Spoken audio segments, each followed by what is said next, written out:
A continuación, Psicología Ahora.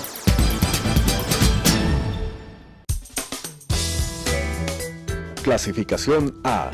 Apto para todo público.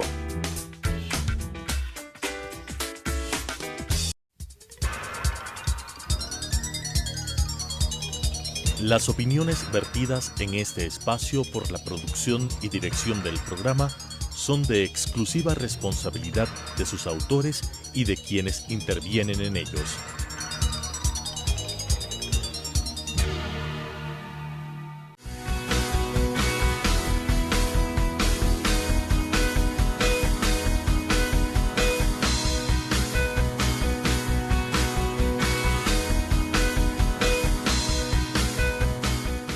Buenos días, mis queridos televidentes, qué gusto tenerles aquí otra vez en su programa Psicología Ahora, el consultorio desde Telesucesos hasta tu hogar para que te pongas al tanto de las últimas técnicas psicológicas y de las últimas terapias también.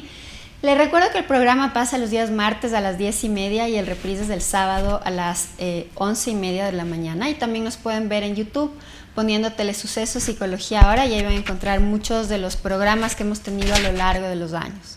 Recuerden que el programa está hecho para ustedes, para que tengan información del mundo de la psicología, de las terapias, y si están pasando por una situación difícil, sepan qué es lo que pueden hacer y con qué psicólogos conectarse.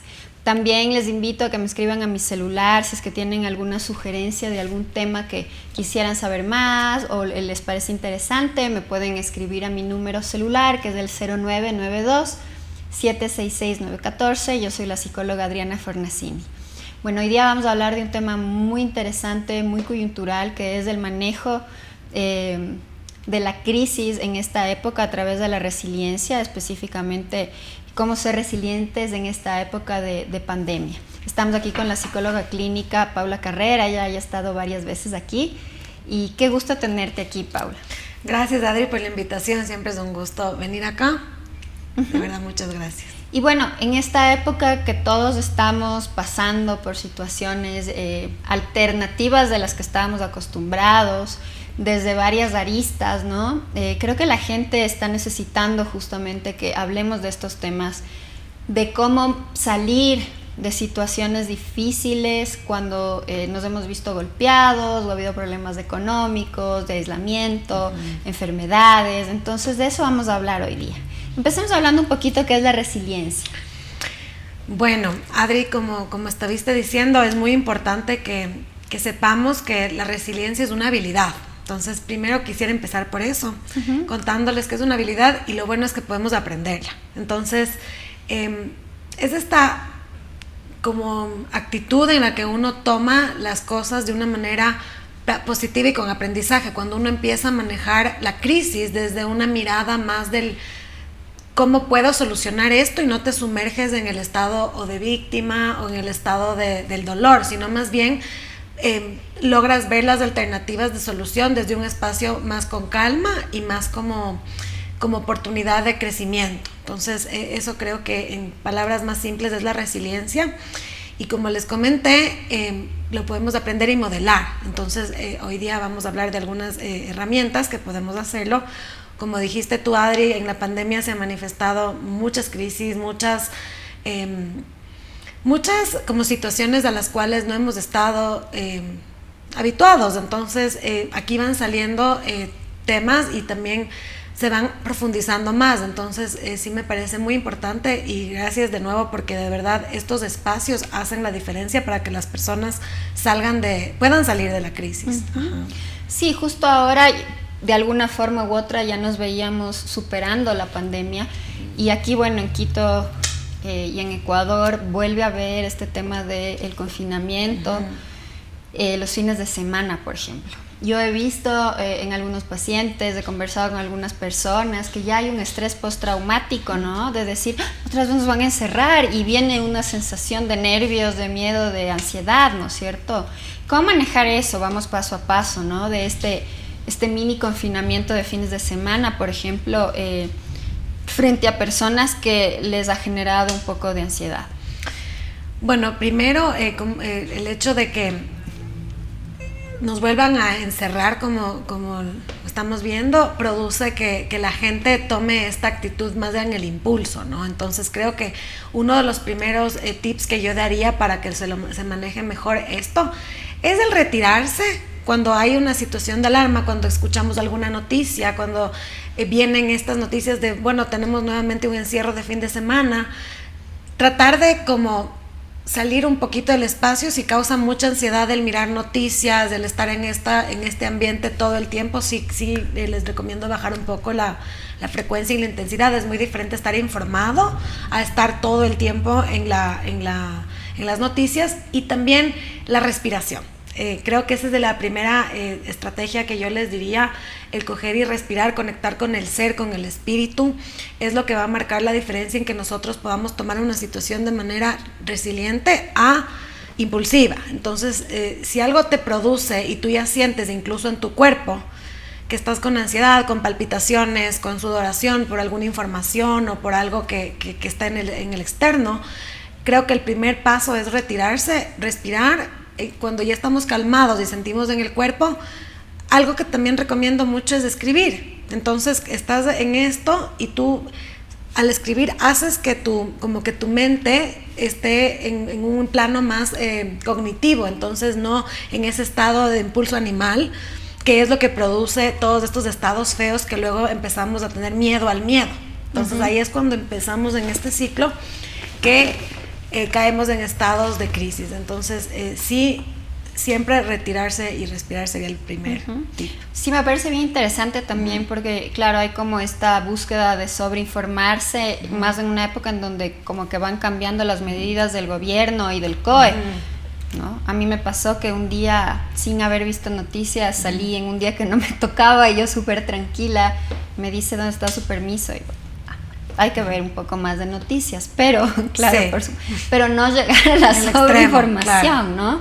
En donde todo el tiempo es esta visión difícil de la realidad y tal vez no hay tanto un enfoque de las cosas buenas que sí están pasando. Sí. Yo me atrevería a decir que en este año estamos con más esperanza, tenemos una luz por el tema de la vacuna y que estamos ya conociendo más cómo se mueve el virus que hace en un año, ¿no? Exactamente, y también es muy importante el entender que creo que algo que ha funcionado bastante tanto con mis pacientes y personalmente conmigo y en general es el hecho de entender que toda situación, por más de que le veamos muy intensa, es temporal. Como tú dices, Adri, ya estamos en otra posición, ya no estamos en esto de la incertidumbre, ya se sabe un poquito más.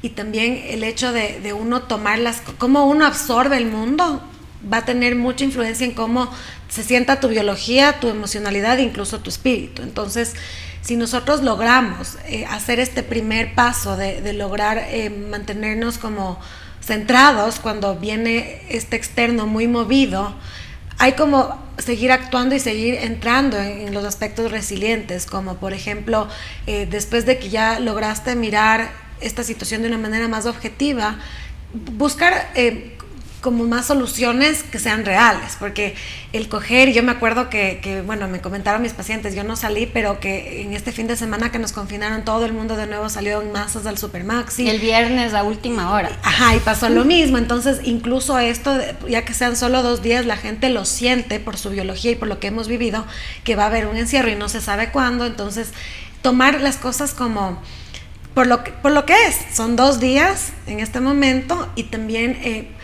si hacen estos ejercicios que estamos haciendo, van a hacer, está bien que vayan al Supermax y que vayan a los supermercados a tener víveres, pero que sea proporcional a lo que está pasando, porque si caemos en este como ciclo vicioso de magnificar las cosas, nuestro cuerpo, nuestra mente, todo va a sentir así, entonces nuestras percepciones van a estar distorsionadas.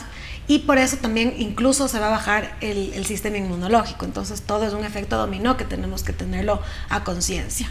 Ahora, esto que hablas del sistema inmunológico es súper importante porque si bien se habla justamente del tema de la enfermedad y el miedo, también hay esta necesidad de invertir en un estado de ánimo alto, positivo, porque se ha visto que va relacionado directamente con el tema del sistema inmunológico y la salud. Entonces, claro, estamos encerrados o estamos con miedo, baja el sistema inmunológico.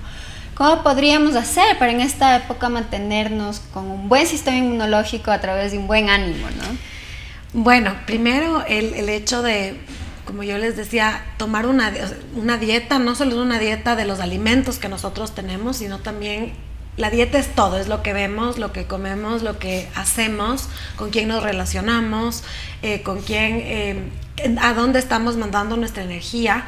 Entonces, tener conciencia de esa dieta, primero creo que es el primer paso para elevar las defensas del sistema inmunológico, el tomar rutinas. Esto es muy bueno también porque el orden y la organización hace que nosotros sentamos paz. O sea, incluso cuando estás así en alguna decisión o en algo caótico, si tú ves tu ambiente externo más organizado, con más orden, eso te va a ayudar a que tú estés como más en calma. Entonces, una mente en calma tiene también como defensas más prominentes, más... todo va relacionado. Entonces yo creo que también algo que puedo sugerir es que mediten. Yo creo que ahora sí, yo he venido practicando esta técnica algunos años, pero creo que ahora sí les mando, aunque sean 5 minutos, a los respirar, pacientes. A los pacientes, ahora a todos les mando. Y aquí que tengo la oportunidad de estar aquí, les digo, por favor, respiren, porque una respiración consciente hace que te funcione bien el cuerpo. Si solo ya con 3 días que tú practicas una respiración consciente, y no que sea desde el pecho, sino con el diafragma, aquí haciendo que se vaya el aire hasta tu barriga, vas a hacer que todo tu sistema empiece a funcionar mejor, la circulación, todos los órganos. Entonces, ese tip es pequeño, pero es el más importante para subir el sistema inmunológico. También el alimentarse bien, el dormir bien es muy importante, porque el sueño hace que nosotros logremos que el cuerpo como que genere nuevas células y también logre como solidificar ciertos procesos que se tienen que hacer. Y si nos saltamos del sueño y nos conectamos solo con el miedo todo el tiempo y la ansiedad de estoy en el encierro, entonces tu mente y tu cuerpo van a estar siempre en estado de alerta, van a secretar mucho cortisol. Entonces lo que queremos es más bien que se secreten endorfinas. Hacemos esto un poquito en resumen con alimentándonos bien, como dije, el sueño, haciendo ejercicio, también leyendo y teniendo información de sabiduría, no quedándonos en los espacios viciosos así del mismo tema, sino también de la coyuntura, sino buscando cosas más profundas, ¿no? Exacto. Porque si solo vemos noticias, lo último que ha pasado, pero a veces no vemos información de calidad. Entonces en las redes sociales pasando, que han posteado, pero ¿por qué no coger un buen libro o buscar unas investigaciones interesantes, literatura? Entonces eso también sería una invitación. Sí. Y también esto te comparto, Adri, yo estaba leyendo y uno de las últimas investigaciones han demostrado que cuando uno se conecta con estas informaciones sabias y con esto como más de lo que te haga sentir como relajado mientras lees, tú en un 70% subes tus niveles de serotonina. Entonces, ¿qué pasa con eso? Que estamos como... Es como lo que decíamos de ir al gimnasio. Cuando uno va al gimnasio o hace ejercicio, secretas endorfinas. Ahora, en cambio, con un buen libro estás en ese estado como de paz, de calma, que también ayuda a que nuestro sistema inmunológico suba. Entonces, sí creo que es muy importante que tomemos conciencia de, no importa si son 10 minutos, pero de tomar estos rituales en donde puedes organizarte mejor. Y si tú haces, es una medicina preventiva. Entonces, cuando te coja alguna crisis, tú ya vas a estar como muchísimo más avanzado. No diría solo un poco, sino mucho más avanzado, porque estás en otro estado mental y energético. Entonces, así te coge el virus, tú vas a cogerlo de otra manera que si estás en un estado de frecuencia baja, con el miedo invadido por ti. Ahora que te escucho, me inspiro y pienso que, por ejemplo, en la terapia cognitiva se trabaja mucho con la manera de pensar, y a veces las personas necesitamos cierto impulso, cierto empuje para empezar a desarrollar ciertos pensamientos que resultan más saludables. Entonces, como tú dices, leer libros que nos inviten a esos pensamientos más sabios, más equilibrados, más centrados, es como una inversión en que la mente esté saludable, esté bien, ¿no? Entonces, por ejemplo, este rato pensaba, hay un libro que se llama El Tao de la Paz Interior, que es buenísimo el libro y te hace pensar en la importancia de aceptar las cosas y de fluir con ellas. Tus zonas erróneas también es un libro que a mí me encanta, me parece que es súper terapéutico. Entonces lo que tú dices, en vez de buscar ver la película de terror o de asesinato, y esta es la segunda vez que digo en el programa, ver ahí la serie Pandemia, para estar ahí, ¿no es cierto?, sufriendo claro, ahí en lo mismo, sí. y masticando lo mismo, rumiando lo mismo, buscar alternativas que hagan que yo me sienta bien. Igual es la época de Netflix, de las series, buscar cosas que me produzcan bienestar y me enseñen algo, a ver cosas que ya, si ya estoy tenso, sigo estando más tenso. Entonces el sistema nervioso termina recibiendo la información de que hay una situación de alarma, se secreta cortisol y pueden haber trastornos de ansiedad. Entonces es como autocuidarse y trabajar con la mente, con el cuerpo, y yo mismo voy direccionando mis decisiones hacia situaciones que me hagan a mí sanar, que me hagan bien, ¿no? Sí, exactamente. Y también algo que les quisiera recomendar, oyéndote también de estos títulos de libros, hay un libro muy bueno que se llama La enfermedad como camino, que nos invita. Es un poco complicado el libro, sí, pero en general yo creo que es una fuente de sabiduría muy importante, porque nos enseña cómo los síntomas son como agentes sabios en donde nosotros podemos escuchar el cuerpo, entrar por ahí, ver qué nos está diciendo nuestro inconsciente, y de esa forma como solucionar ciertas situaciones que en el consciente no lo estamos haciendo. Entonces cuando un síntoma sale, normalmente es como este chip de apagar el síntoma, y no, si nosotros escuchamos el síntoma, si nos empapamos de conocimiento, si hacemos todo lo que hemos mencionado aquí, podemos abordarlo de diferente manera, y el síntoma no se va a repetir porque estamos haciendo caso a nuestra propia biología. Entonces eso creo que es importante. Y también algo que antes de que se me pase, el saber cuándo pedir ayuda. Creo que ese es el punto más importante, porque muchas personas como que decimos, no, yo lo puedo hacer solo, y en ese momentito en que uno dice, necesito ayuda, uno tiene que escucharse, escuchar su intuición, mirar y decir, ok, eso es una persona resiliente, el que dice, ahorita puedo solo y hoy día en cambio necesito apoyo. Cuando tú logras discernir y decir, esta situación estoy bien yo, y esta situación en cambio lo tomo las ayudas y hablo que necesito, porque también nosotros nadie puede como leer las mentes. Entonces sí les invito a que pidan ayuda, que no se sientan mal con esto de pedir ayuda, que este estereotipo de que el que pide ayuda es débil no existe, sino más bien todos necesitamos ayuda en algún punto, y no nos hace ni más débiles ni más fuertes el apoyarse en otros. Entonces aquí puedes tomar ayudas en un profesional de salud, puedes tomar ayudas en tu círculo íntimo, puedes tomar ayudas incluso en programas, en libros de autoayuda. Siempre hay cosas disponibles y no se sientan mal, porque como les digo, parte de la resiliencia es saber aceptar cuando uno necesita más recursos. Qué interesante y qué valiosa información. Ahora vamos a ir profundizando un poquito en estos pasos que dijiste para ir profundizando y construyendo la resiliencia.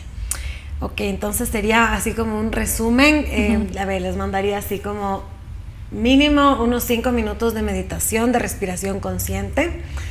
De ahí hagan alguna práctica creativa, puede ser, a mí me gusta mucho la escritura creativa, entonces ahí también al tú puedes hacer que las emociones se plasmen de distinta manera, entonces ya no lo sientes tanto así en el cuerpo, sino más bien puedes ver como una película y leer como un libro lo que te está pasando y tienes una perspectiva más alejada. Entonces el journaling, el también crear, cuando uno está en estos estados de crisis es muy importante hacer que nuestra energía creativa se mueva, y podemos hacer esto por medio de la música, del arte, incluso de hacer figuras con materiales reciclados. Eso va a hacer que nuestra biología se ponga en otros ambientes y también tu psiquis.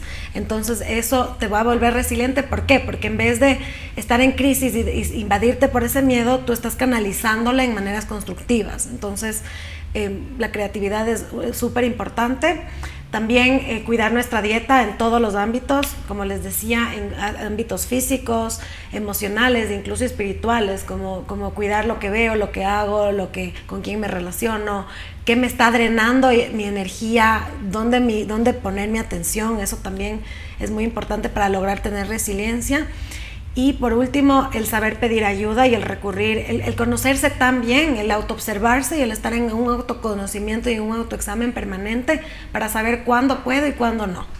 Porque de esa forma, ahí no, han visto como, yo siempre digo esto del ejemplo del efecto de nieve, si tú estás, empiezan con una bolita chiquita y después si tú no paras bola a esa bolita, se hace una bola de nieve gigante. Entonces, hacer caso cuando esté bolita pequeña, hacer las opciones, tomar todas estas alternativas que estamos hablando aquí con Adri, y después así vamos a prevenir que sea un mega problema, algo que podía ser solucionado con las herramientas cotidianas. Uh-huh. Ahora, ¿cómo manejar una situación de crisis más aguda, ¿no? Cuando hay enfermedad, cuando hay pérdidas, cuando hay escasez, problemas económicos, porque la pandemia ha exacerbado ciertas situaciones difíciles, incluso en temas de pareja también. El encierro, la falta de dinero, el miedo ha exacerbado que las parejas discutan o estén más tensas, ¿no es cierto? Entonces, cuando hay una crisis un poco más profunda, ¿qué se podría hacer? Bueno, claro, como tú mencionas, hay diferentes niveles y como les digo, lo que estábamos analizando era más como una prevención, pero ya cuando son temas mucho más profundos, creo que sí es muy importante recurrir a profesionales. Si no se puede recurrir por cualquiera que sea la razón, uno también puede... yo algo que he recomendado mucho ha sido estas listas como en parejas, por ejemplo, que mencionas tú, cuando hay esta tensión familiar de tanto encierro, de estar así, el hacer una lista con cada persona en individual, cada mamá, papá, que hagan una lista de las necesidades que están teniendo como individuo y como parte de la comunidad familiar. Entonces, de esta manera todos podrían compartir lo que les está pasando a cada uno en una manera de diálogo y de esa forma mirar en qué cosas podemos hacer para que el ambiente esté menos hostil, menos tóxico, porque si estamos en un ambiente tóxico, todas las emociones se exacerban un montón. Entonces yo creo que este tip pueden hacerlo solo sin necesidad de estar con un terapeuta.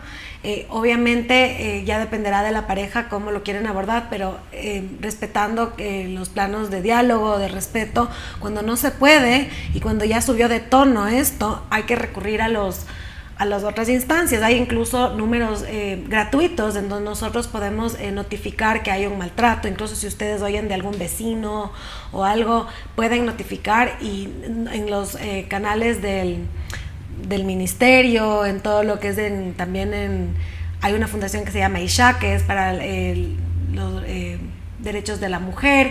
Entonces hay varias como que ayudas que podemos tomar cuando ya sale de nuestras manos.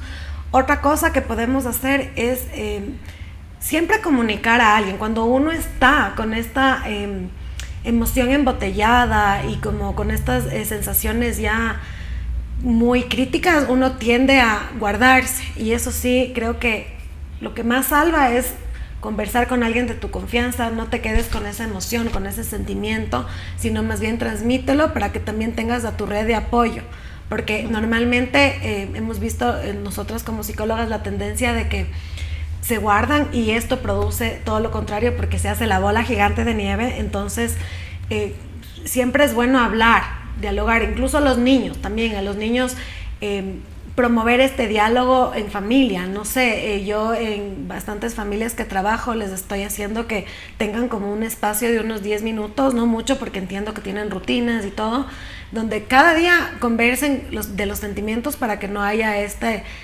elevación de tono emocional.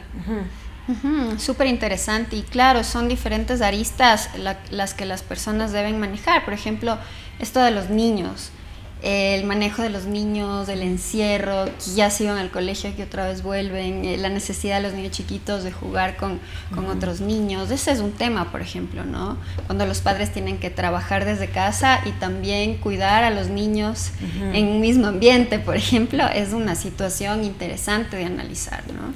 Sí, también el hecho, creo que algo que funciona en cualquier situación, si lo vemos en un ambiente un poquito más macro, es el organizar y el visualizar.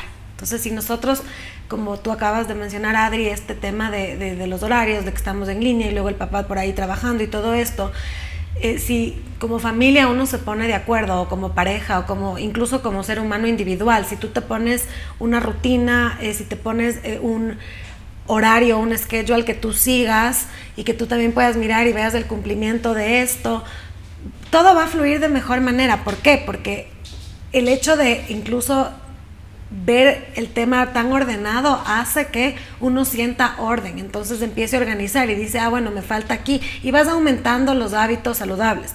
También les recomiendo que tampoco de una quieran hacer todos los hábitos saludables, porque es muy difícil cumplir todo de golpe, sino ir poquito a poquito, medir el cumplimiento primero del primer hábito. Ok, voy a incorporar el ejercicio en mi vida 2 días por semana, luego 3, incorporé ese, me voy a otro, y de esta manera también yo sí creo que es importante que puedan como que hacer un tracking de sus logros y de esa forma motivarse y como resultado ser personas resilientes. Muy interesante, querida Paula. Bueno, se nos ha acabado el tiempo, pasó volando. Tanta información útil. Me gustaría que les dejes a los televidentes una forma de contactarte por si quieren hacer terapia contigo. Bueno, les dejo entonces mi número celular, es el 0998-03-3386, de ahí me pueden contactar, y también, bueno, estoy en mi correo electrónico, que es mi nombre, pero sin la A al final, es paulacarrera@gmail.com, y también en las redes estoy como Paula Carrera y como Vive Paula Carrera. Entonces ahí me pueden encontrar. Bueno, yo le recomiendo a Paula, es muy buena terapeuta. Espero que les haya gustado el programa del día de hoy. A mí me ha encantado y nos vemos la próxima semana con más de Psicología Ahora. No se pierdan que vamos a hablar sobre la adicción a los videojuegos. Es un tema también muy interesante. Que tengan una buena tarde.